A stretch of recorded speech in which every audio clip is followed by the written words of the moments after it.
You know, if you like to watch Skyrim videos, you probably came around the phrase, Skyrim is a perfectly balanced game with no exploits. And you know what? It really is.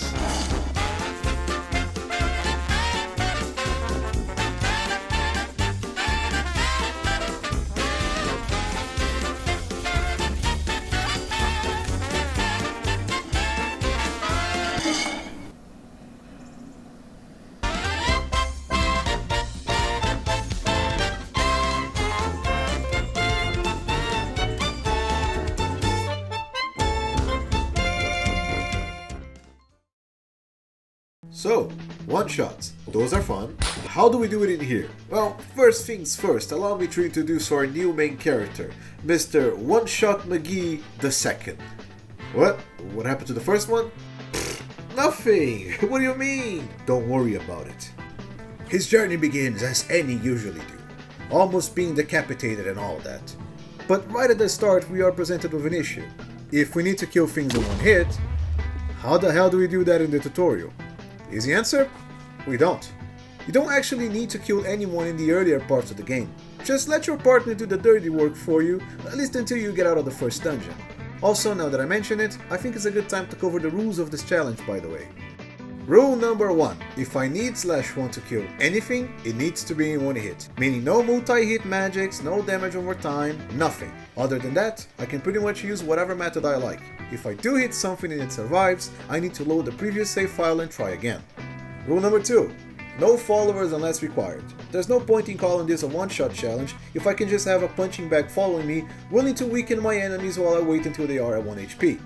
If there are multiple NPCs fighting alongside me, or just one that won't leave me alone, then the rule is ignored so long as none of those NPCs are followers of mine and whatever I hit dies instantly. Rule number 3. No glitches allowed. I cannot use the restoration glitch or any other game-breaking exploit to instantly kill enemies. The only exception to that rule will be duping items, since it's mostly to speed things up during the streams and it doesn't inherently break the game by itself. But just in case you're worried this actually breaks the game, I will teach methods of doing the exact things I'm doing without using any sort of duping. And rule number 4, the game must remain in legendary difficulty, a decision I would woefully regret later. And just like that, we are done with the tutorial. So what do you need to do now? Oh, it's simple. All you need to do is go below this video, click on the like and then the subscribe button, and then... Oh, you mean in game, right?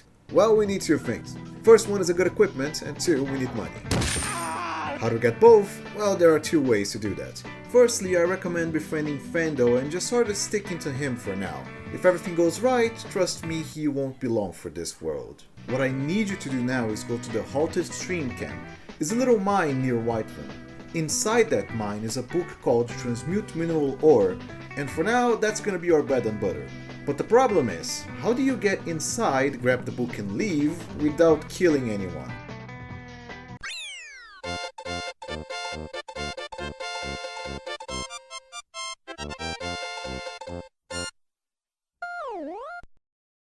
Okay, that was anticlimactic. Well, moving on. So, now we come to our first major grinding session. If you want to do things the right way, you need to start stacking as much iron ore as you possibly can. Mine them, buy them, steal them, whatever you can, just grab a bunch of these. Then convert all of those into gold ores to make gold ingots in order to create jewelry, which levels the smithing incredibly fast in the early game. But if you don't want to spend the next 12 hours doing this, I would recommend just duping items. Really, it's not even that complicated. Just have a partner by the entry gate of Whiterun, drop some items on the floor, make your ally pick them up, then leave the city and come back. Bam! You duped your items. I would recommend leveling up smithing to around level 50 or 70, since realistically there's no reason to get to level 100. You haven't even killed your first dragon, so there's no way you can craft anything with it anyways. As for the gold, well, you can just sell the jewelry you made. Almost every NPC will buy them from you and they sell for a lot. After that, you can grab your partner, drag them into a shady corner, and start apologizing as you stab them for half an hour. Do that until you get sneaking to level 50, just be careful not to do what I did. 6 times damage is already half his HP. No! Either that or find another way to grind sneaking. I personally chose to stab the greybeards for half an hour, since they are unkillable anyways, so it wouldn't really make the challenge. If you really don't want to do any of these, Just go to Riften and kill an old lady so you can get started on the Dark Brotherhood questline. Also make sure to kill Nazim. I cannot stress this enough. You need to kill Nazim. This is of utmost importance for this challenge. Why? What do you mean why? Just trust me, I know what I'm talking about. Don't worry about it. Now, usually this would be the part where I say, well, let's do the Dark Brotherhood questline, buddies. Unfortunately, it's just way too easy. Like 90% of the questline is just killing people with no armor and basically 0 HP anyways. And that's to say something, because in the streams I actually played this part in expert mode instead of legendary, meaning that I had to re-record everything after the streams just so that I can put it in the video. And it still was too easy. Not only just the Dark Brotherhood, by the way, the Thieves Guild too. And the reason for that is that neither of these quests have any massive boss fights. The final boss of the Dark Brotherhood is an old man who literally tells you to kill him, and the final boss of the Thieves Guild is just Matt Mercer, which is just a dude, and he still dies in one hit. So yeah, I'm not gonna waste your time trying to make it seem like this was complicated. I'm just going to move on to the actual difficult ones. But just in case you want to know how I do these, just level sneaking up to level 50, get this perk, then go to the Dark Brotherhood Sanctuary and grab these gloves. Bam! 30 times multiplier. Now it would sure be a shame if I found myself in a scenario where I can't sneak attack enemies, right? Oh, but I'm sure that won't happen.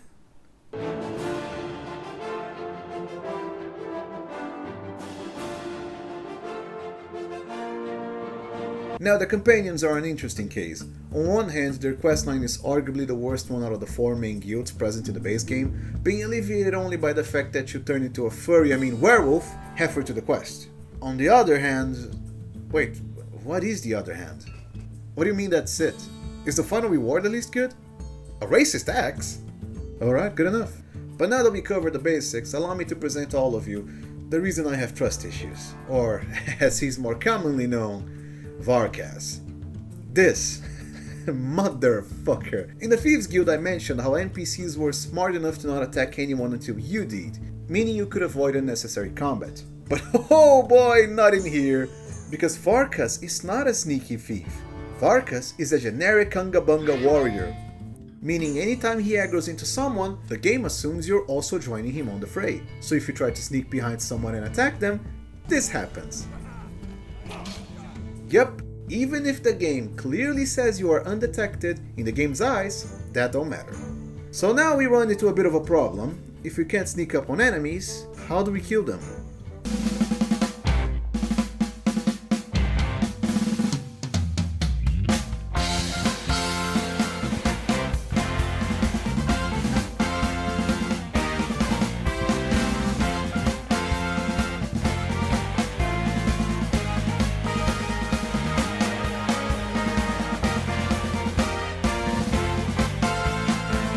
Like most problems in life, if it don't work, hit it with a hammer.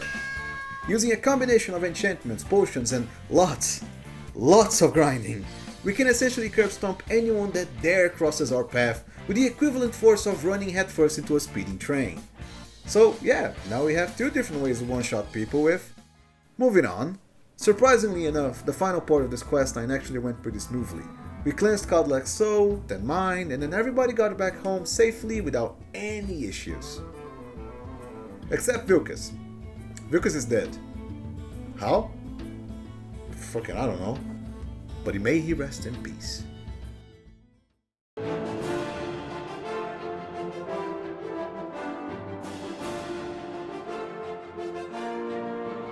The Mage's College. Yeah, I gotta be honest here. I massively underestimated how problematic this quest would be.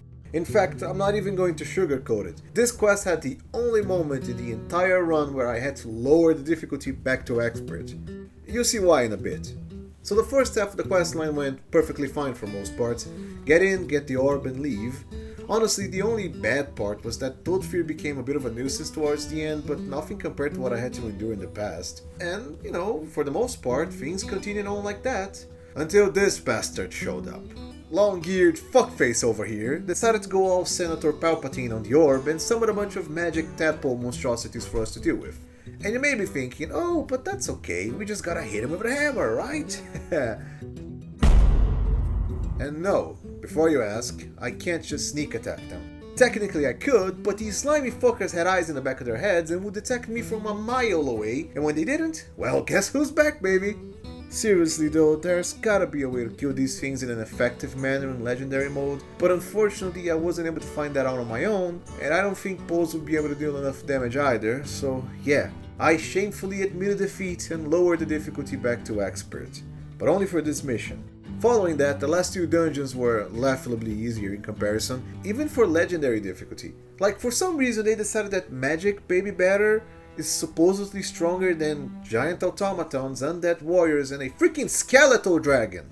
As for the ending parts of this questline, this one actually did give me some trouble, and the reason for that is very simple. You see, during the final fight, Unkano is immune to all damage while he's pondering his orb, and the only way of getting rid of that immunity is by using the Staff of Magnus on the giant orb, which reveals you, and by the time you actually become invisible, he's back at pondering his orb, making himself immune again. And that actually stumped me for quite a while. I was worried that, the run was dead. That's it. You cannot one-shot Unkano in any way due to simple mechanics of the game. And then I remembered I still had one trick up my sleeve. A big, burly, rock-hard trick, directly embedded into his skull. Still couldn't kill the tadpoles though.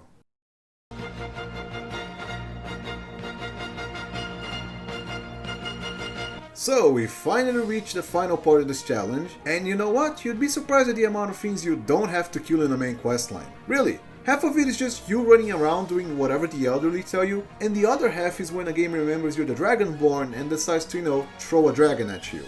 Which only really happens twice, by the way.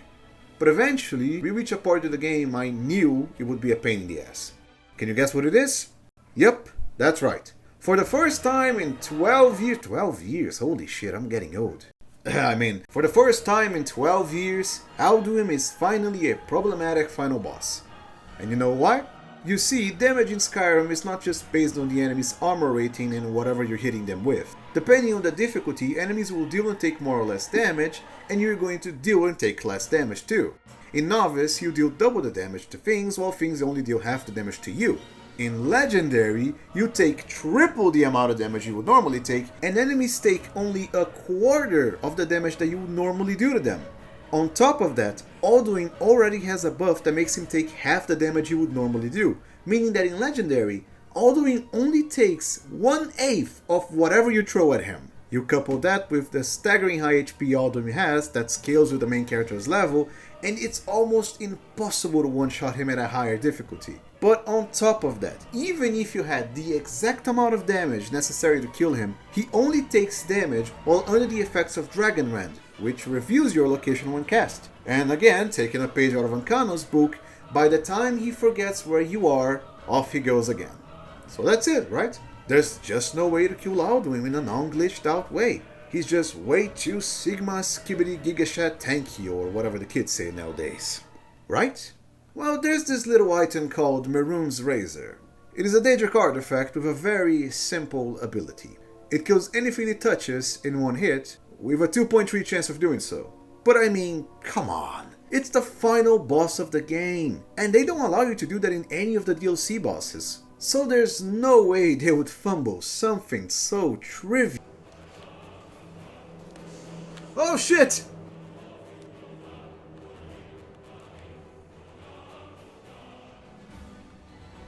The grass, get out of the way, you're ruining the moment.